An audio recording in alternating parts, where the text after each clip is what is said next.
नमस्कार, स्वागत आप सभी का। मैं हूं राग पुनेठा आपके साथ और हम हाजिर हैं दिन भर की बड़ी और अहम खबरों के साथ। बुलेटिन की शुरुआत करें, लेकिन उससे पहले एक नजर सुर्खियों पर। प्रधानमंत्री नरेंद्र मोदी ने शंघाई सहयोग संगठन परिषद की शिखर बैठक के पूर्ण सत्र को किया संबोधित। कहा, कट्टरपंथ के कारण है इस क्षेत्र में शांति, सुरक्षा और विश्वास की कमी। आपसी विश्वास बढ़ाने के लिए इलाके के कनेक्टिविटी प्रोजेक्ट को परामर्शदायी, पारदर्शी और सहभागी बनाने पर दिया जोर।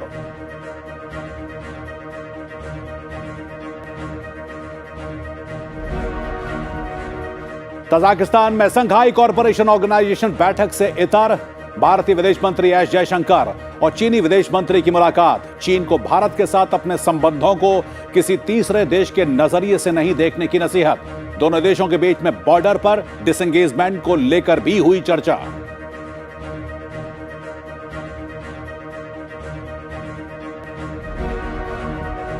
देश में कोविड टीकाकरण का टूटा रिकॉर्ड। दिन भर में कुल 2 करोड़ 21 लाख से अधिक लोगों को लगाए गए कोविड टीके।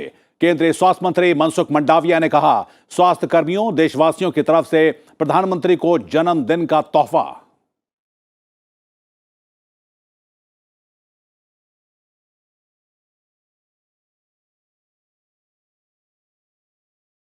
प्रधानमंत्री नरेंद्र मोदी का 71वां जन्मदिन आज। देश भर में सेवा और समर्पण अभियान के तहत कई कार्यक्रमों का आयोजन। राष्ट्रपति रामनाथ कोविंद, उपराष्ट्रपति एम वेंकैया नायडू, लोकसभा अध्यक्ष ओम बिरला समेत कई गणमान्य हस्तियों ने दी बधाई।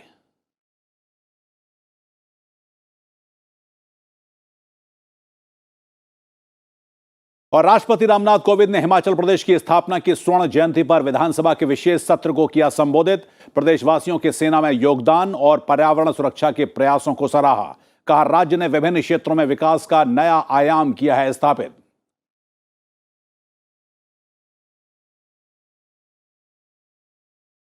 और अब खबरें विस्तार से। शंघाई सहयोग परिषद के राष्ट्राध्यक्षों की 21वीं बैठक आज शुरू हुई, जिसमें 8 सदस्य देशों के साथ साथ आमंत्रित सदस्य देशों ने भी हिस्सा लिया। बैठक को संबोधित करते हुए भारत के प्रधानमंत्री नरेंद्र मोदी ने कहा कि इस क्षेत्र में सबसे बड़ी चुनौती शांति, सुरक्षा और विश्वास की कमी से संबंधित है। उन्होंने कहा कि भारत मध्य एशिया के साथ संपर्कों को बेहतर बनाने के लिए प्रतिबद्ध है। शंघाई सहयोग संगठन की चुनौतियों का जिक्र करते हुए प्रधानमंत्री ने कहा कि इस क्षेत्र की समस्याओं का मूल कारण है बढ़ती कट्टरता। उन्होंने 2 टूक शब्दों में कहा कि अफगानिस्तान में हालिया घटनाओं ने इस चुनौती को और स्पष्ट किया है। प्रधानमंत्री ने कहा कि इस मुद्दे पर एससीओ को पहल करनी चाहिए। सबसे बड़ी चुनौतियां शांति, सुरक्षा और ट्रस्ट डेफिसिट से संबंधित है और इन समस्याओं का मूल कारण बढ़ता हुआ रेडिकलाइजेशन है। अफगानिस्तान में हाल के घटनाक्रम ने इस चुनौती को और स्पष्ट कर दिया है। रेडिकलाइजेशन और एक्सट्रीमिज्म से लड़ने का एक साझा टेम्पलेट डेवलप करना चाहिए। प्रधानमंत्री ने कहा कि कट्टरपंथ के खिलाफ लड़ाई न केवल क्षेत्रीय सुरक्षा और विश्वास के लिए जरूरी है, बल्कि युवाओं के उज्जवल भविष्य के लिए भी आवश्यक है। उन्होंने कहा कि कट्टरपंथ और असुरक्षा के कारण इस क्षेत्र की आर्थिक क्षमता भी अनछुई रह गई है। रेडिकलाइजेशन और असुरक्षा के कारण इस क्षेत्र का विशाल आर्थिक पोटेंशियल भी अनटैप रह गया है। खनिज संपदा हो या इंट्रा एससीओ ट्रेड, इनका पूर्ण लाभ उठाने के लिए हमें आपसी कनेक्टिविटी पर जोर देना होगा। प्रधानमंत्री ने एससीओ के नए सदस्य के तौर पर ईरान का स्वागत किया। उन्होंने कहा कि नए साझेदारों को जोड़ने से एससीओ और भी विश्वसनीय बनेगा। एससीओ के नए सदस्य देश के रूप में स्वागत करता हूं। मैं तीनों नए डायलॉग पार्टनर्स सऊदी अरब, इजिप्ट और कतर का भी स्वागत करता हूं। एससीओ की स्थापना रूस, चीन, किर्गिस्तान, कजाकिस्तान, ताजिकिस्तान और उज्बेकिस्तान ने 2001 में शंघाई में की थी। भारत और पाकिस्तान 2017 में एससीओ के स्थायी सदस्य बने थे। तो जहां एक तरफ शंघाई सहयोग संगठन की बैठक चल रही थी, वहीं तजाकिस्तान के दुशांबे में आयोजित इस बैठक से इतर भारत के विदेश मंत्री एस जयशंकर ने अपने चीनी समकक्ष चीनी विदेश मंत्री वांग यी से मुलाकात की। इस दौरान विदेश मंत्री जयशंकर ने चीन के विदेश मंत्री को दो टूक शब्दों में कहा कि भारत और चीन के बीच संबंधों में सुधार के लिए पूर्वी लद्दाख इलाके में सीमा के पास शांति जरूरी है। विदेश मंत्री एस जयशंकर ने यह भी कहा कि दोनों देशों को परस्पर सम्मान के आधार पर एक दूसरे के साथ संबंध स्थापित करने चाहिए। विदेश मंत्री ने अपने चीनी समकक्ष को यह भी सलाह दी कि भारत के किसी अन्य देश के साथ संबंध को चीन के खिलाफ मोर्चाबंदी समझने की भूल नहीं करनी चाहिए। एस जयशंकर ने ईरान के राष्ट्रपति इब्राहिम रईसी से भी मुलाकात की और एससीओ का सदस्य बनने पर बधाई दी। भारत ने एससीओ की पूर्ण सदस्यता के लिए ईरान का समर्थन किया था। विदेश मंत्री ने ईरान के राष्ट्रपति रईसी से अफगानिस्तान समेत ऊर्जा, चाबहार, बंदरगाह जैसे मुद्दों पर भी अपने विचार को साझा किया। ईरान एससीओ का पूर्ण सदस्य बन गया है। आपको बता दें कि विदेश मंत्री जयशंकर दुशांबे में रूस के विदेश मंत्री सर्गेई लावरोव से भी मुलाकात उन्होंने की। दोनों नेताओं ने खासतौर पर अफगानिस्तान की स्थिति पर ही चर्चा की। दोनों नेताओं के बीच में अन्य क्षेत्रीय मुद्दों समेत अंतर्राष्ट्रीय और आपसी संबंधों पर भी बातचीत हुई। इसके अलावा भी विदेश मंत्री ने कई और देशों के अपने समकक्ष नेताओं से मुलाकात की। शंघाई कॉरपोरेशन ऑर्गेनाइजेशन की बैठक का में आज प्रधानमंत्री नरेंद्र मोदी ने उसको संबोधित किया और बड़ी चिंता जताई कि इस क्षेत्र में रेडिकलाइजेशन और एक्सट्रीमिज्म के चलते तमाम सहयोग जो देशों के बीच में होता है उस पर असर पड़ा है। इसी सहयोग संगठन के राष्ट्राध्यक्षों को उन्होंने आज संबोधित किया। ये 21वां शिखर सम्मेलन हुआ है और ऐसे में ये जिज्ञासा लोगों के जहन में भी है कि आखिरकार ये एससीओ है क्या, इसका गठन कब किया गया, इसके उद्देश्य क्या क्या रहे और भारत को इससे क्या हासिल होगा। आइए एक नजर डालते हैं एससीओ के अब तक के सफर पर। अप्रैल 1996 में शंघाई में हुई एक बैठक में चीन, रूस, कजाकिस्तान, किर्गिस्तान और ताजिकिस्तान आपस में एक दूसरे के नस्लीय और धार्मिक तनावों से निपटने के लिए सहयोग करने पर राजी हुए थे। तब इसे शंघाई 5 के नाम से जाना जाता था। 15 जून 2001 को एससीओ सही मायने में अस्तित्व में आया। तब चीन, रूस और 4 मध्य एशियाई देश कजाकिस्तान, किर्गिस्तान, ताजिकिस्तान और उज्बेकिस्तान के नेताओं ने शंघाई सहयोग संगठन की स्थापना की और नस्लीय और धार्मिक कट्टरपंथ से निपटने और व्यापार और निवेश को बढ़ाने के लिए समझौता किया। साल 2001 में नए संगठन के उद्देश्य बदले, जिसके बाद इसका मकसद ऊर्जा पूर्ति से जुड़े मुद्दों पर ध्यान देना और आतंकवाद से लड़ना बना। ये 2 मुद्दे आज भी कायम हैं। भारत वर्ष 2017 में एससीओ का पूर्णकालिक सदस्य बना। इससे पहले भारत को पर्यवेक्षक देश का दर्जा हासिल था। एससीओ का मुख्यालय चीन की राजधानी बीजिंग में है। भारतीय हितों की जो चुनौतियां हैं, चाहे वो आतंकवाद हो, ऊर्जा की आपूर्ति या प्रवासियों का मुद्दा हो, ये मुद्दे भारत और एससीओ दोनों के लिए अहम हैं। चीन, कजाकिस्तान, किर्गिस्तान, रूस, ताजिकिस्तान, उज्बेकिस्तान, भारत और पाकिस्तान के अलावा अब ईरान भी इसका सदस्य बन गया है। तो कह सकते हैं कि एससीओ में अफगानिस्तान से लेकर ही मुद्दा पूरी तरह छाया रहा। और अब बात राष्ट्रपति रामनाथ कोविंद की, जो कि आज हिमाचल प्रदेश के दौरे पर थे। हिमाचल प्रदेश विधानसभा के स्वर्ण जयंती वर्ष पर विशेष सत्र को संबोधित करते हुए उन्होंने राज्य के विकास के लिए उठाए जा रहे कदमों और कोरोना महामारी से लड़ाई के उपायों की सराहना की। उन्होंने सेना में हिमाचल प्रदेश के बलिदान को याद किया। महामहिम ने पर्यावरण की रक्षा के लिए किए जा रहे प्रयासों को अहम बताया। राष्ट्रपति रामनाथ कोविंद ने अपने संबोधन में हिमाचल प्रदेश के विभिन्न क्षेत्रों के विकास यात्रा की सराहना की। उन्होंने उम्मीद जताई कि हिमाचल एक दिन देश का सिरमौर बनेगा। हिमाचल प्रदेश ने विभिन्न क्षेत्रों में विकास के नए आयाम स्थापित किए। नीति आयोग की एक रिपोर्ट के अनुसार सतत विकास लक्ष्य इंडिया इंडेक्स 2020-21 अर्थात 2020 और 21 में हिमाचल प्रदेश पूरे देश में दूसरे नंबर पर है। राष्ट्रपति ने कहा कि हिमाचल प्रदेश विधानसभा सन 2014 में कागज रहित यानी डिजिटल माध्यम से काम करने वाली पहली विधानसभा बनी थी। जो प्रौद्योगिकी के कुशल उपयोग, पर्यावरण की रक्षा और आर्थिक संसाधनों को बचाने का एक अच्छा माध्यम है। पर्यावरण के संरक्षण व संवर्धन के लिए राज्य सरकार ने प्लास्टिक के उपयोग पर प्रतिबंध लगाने सहित अनेक सराहनीय प्रयास किए। हिमाचल प्रदेश विधानसभा द्वारा पारित non biodegradable garbage control act 1995, prohibition of smoking and non smokers health protection act 1997 जैसे कानूनों का पूरे देश पर अच्छा प्रभाव पड़ा है। राष्ट्रपति रामनाथ कोविंद ने सेना में हिमाचल प्रदेश के योगदान का जिक्र किया। उन्होंने कहा कि वो राज्य के बहादुर सैनिकों को सलाम करते हैं। रामनाथ कोविंद ऐसे तीसरे राष्ट्रपति बने हैं जिन्होंने हिमाचल प्रदेश की विधानसभा के विशेष सत्र को संबोधित किया है। और अब बात देश की, जहां पर आज प्रधानमंत्री नरेंद्र मोदी का जन्मदिन मनाया गया। इस मौके पर देश ने कोविड रोधी टीकाकरण में एक नया कीर्तिमान हासिल किया। देश ने एक दिन में 2 करोड़ 20 लाख से अधिक टीके लगाने का ये ऐतिहासिक आंकड़े को पार किया। ये एक रिकॉर्ड है। इसके साथ ही राष्ट्रव्यापी टीकाकरण अभियान में अब तक करीब 79 करोड़ से अधिक कोविड के टीके लगाए जा चुके हैं। स्वास्थ्य मंत्री मनसुख मंडाविया ने कहा कि यह स्वास्थ्य कर्मियों और देशवासियों की ओर से प्रधानमंत्री को उनके जन्मदिन का तोहफा है।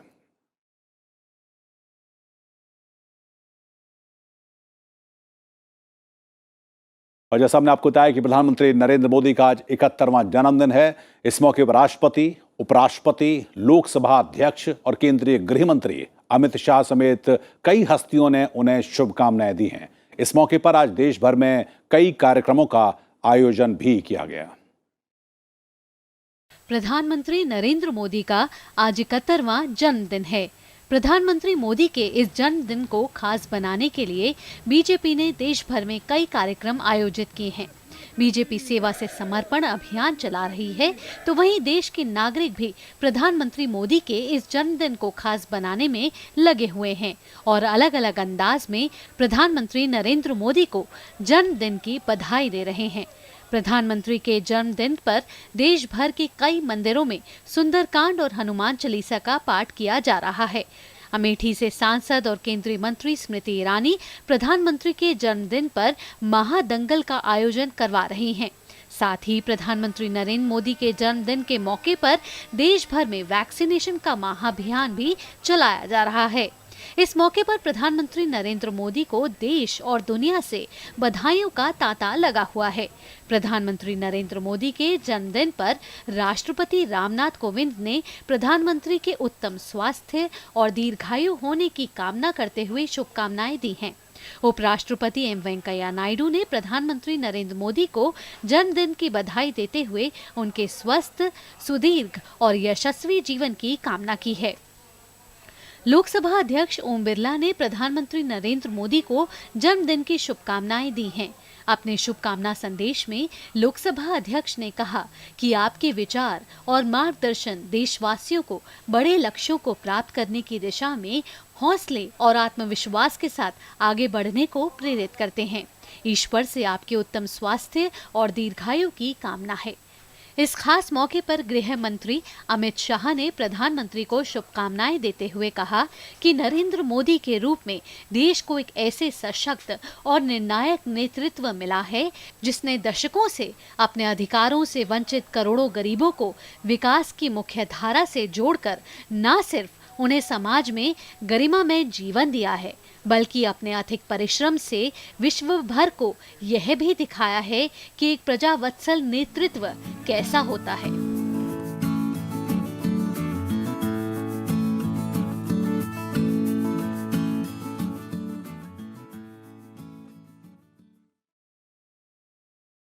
और अब बात स्किल इंडिया मिशन की। रेलवे ने स्किल इंडिया मिशन को रफ्तार देने के लिए रेल कौशल विकास योजना की शुरुआत की है। रेलवे देश भर में 75 रेल प्रशिक्षण संस्थानों के माध्यम से उद्योग से संबंधित कौशल में प्रवेश स्तर का प्रशिक्षण देगा। रेल कौशल विकास योजना में 3 साल में 50,000 युवाओं को प्रशिक्षित किया जाएगा।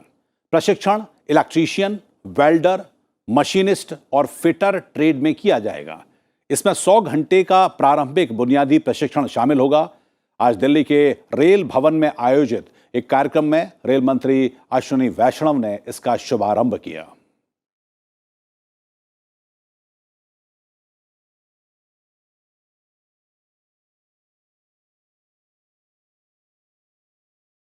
आज रेलवे ने कौशल विकास योजना चालू की है, जिसमें 50,000 बच्चों को ट्रेनिंग दी जाएगी स्किल्स में। अच्छे ट्रेड्स हैं, ऐसे ट्रेड्स हैं जिनकी आज सोसाइटी में रेलेवेंस है। बहुत जल्दी हम एक ऐसा और आयोजन करेंगे, एक मोबाइल स्किल ट्रेनिंग यूनिट बनाएंगे जो कि और भी रिमोट एरियाज में जा सके और बच्चों को प्रधानमंत्री जी का गिफ्ट दे सके। और बात ज़ोलगेंसमा और वाइल्टेप्सो जैसी कुछ जीवन रक्षक दवाएं जो कि बहुत महंगी भी हैं, जिनकी कीमत करोड़ों में है। ऐसी दवाओं को जीएसटी परिषद ने जीएसटी से छूट देने का फैसला किया है। लखनऊ में वित्त मंत्री निर्मला सीतारमण की अध्यक्षता में हुई जीएसटी परिषद की 45वीं बैठक में इस पर निर्णय लिया गया। इसके अलावा परिषद ने स्वास्थ्य मंत्रालय और फार्मास्यूटिकल्स विभाग की सिफारिश पर मस्कुलर एट्रोफी के इलाज के इस्तेमाल में आने वाली दवाओं के भी आयात पर आईजीएसटी से छूट की घोषणा की। कोरोना से संबंधित दवाओं पर रियायती जीएसटी दरों को अब 31 दिसंबर 2021 तक बढ़ा दिया गया है। Which are very expensive, which affect children and so on, like the muscular atrophy. So in those situations, the entire process of coming up to the finance minister, who's otherwise authorized by the council to give exemptions, does consume time, and as a result many of the children are really going through, and the parents are going through a lot of tension whether it will be available, because the drug itself costs several crores, and over that the taxation is very severe. So exemptions have been given for such drugs. There won't be any tax GST on them. Keytruda is one of them, KEYTRUDA. It's a medicine for treatment of cancer, along with similar other medicines for the use in treatment of cancer as per Department of Health and Family Welfare or Department of Pharmaceuticals have been recommended that from 12% they should come down to 5%. और अब एक नजर राज्यों से जुड़ी हुई अहम खबरों पर।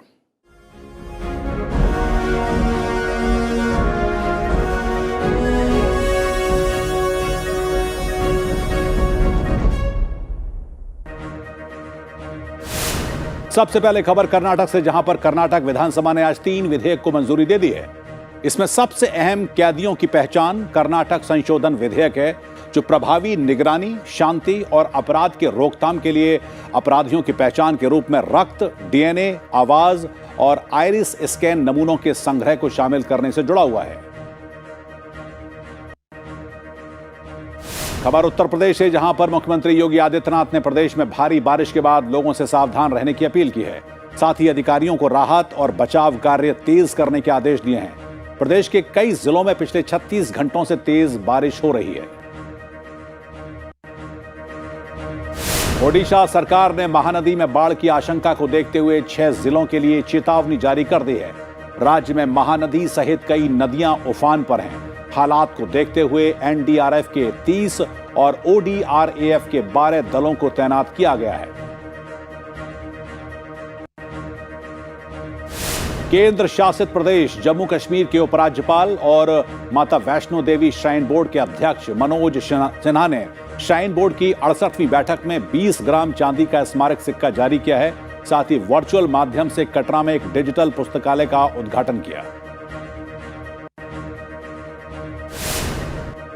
उत्तराखंड में लंबे समय से बंद चारधाम यात्रा कल से शुरू होने जा रही है। गुरुवार को हाईकोर्ट ने कुछ प्रतिबंधों के साथ यात्रा की इजाजत दी थी। कोर्ट ने केदारनाथ धाम में 800, गंगोत्री में 600 और यमुनोत्री धाम में कुल 400 यात्रियों के जाने की अनुमति दी है। मध्य प्रदेश के टीकमगढ़ जिले का लागपुर खास गांव United Nations World Tourism Organization award के लिए बेस्ट टूरिज्म विलेज की कैटेगरी में नॉमिनेट किया गया है। इस लिस्ट में भारत के 2 और गांव भी शामिल हैं। टूरिज्म डेस्टिनेशन के लिहाज से ये गांव पर्यटकों को काफी पसंद आता है।